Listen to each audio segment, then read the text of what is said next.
Sabi ko sa'yo eh. Diba? Ang lalaki nyo, oh. Sintaas nyo yung mga building. Hey! Welcome to the club! Papa L, in fairness, cuticle ka pa rin. Ano ngayon? Maliit ka na, Kuya Lindon. Pwede na kitang asarin at di ka na pwedeng magalit sa akin. Malaki na ako sa'yo. Di mo na ako pwedeng utusan dahil isang piti ka na lang sa akin. Psst. Hoy, ikaw tumigil ka nga dyan. O ano? Triangle tayo! Fight tayo, ano? Laban tayo, ano? Laban tayo! Labanan mo yung daliri ko! Kama! Ara!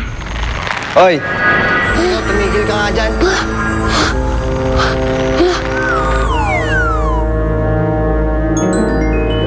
Patay! Lumit din ako! Anong sabi mo? Gusto mo akong wrestlingin? Ha? Peace na, Kuya Lindon. Ito naman, joke time lang. Hala, sige, pag binalian mo ko ng buto, wala ka nang kasamang paghanap kay Ina. Si Ina. Kailangan mahanap natin siya kagad. Gwen Kikay, alam mo ba kung saan matatagpuan ng punso nila Ina? If there's a will, there's a way, right? Ilabas niyo si Dwarfina!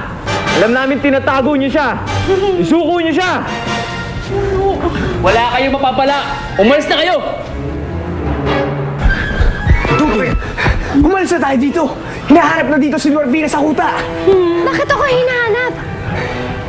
Yes, kuya. Susundin ko lahat ng bilin mo. Mag-iingat kayo dun, ha?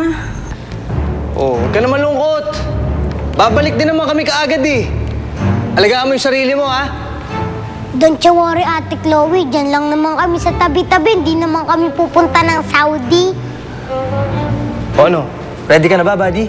Oo, Kuya. May baon pa nga akong chicha dito para hindi tayo magugutom sa biyahe. Hindi naman kayo sasakay ng bus. It will take you just a few minutes for you to go to Ina's Bungso. Ay, ganun? Sasakayin kami sa bullet train.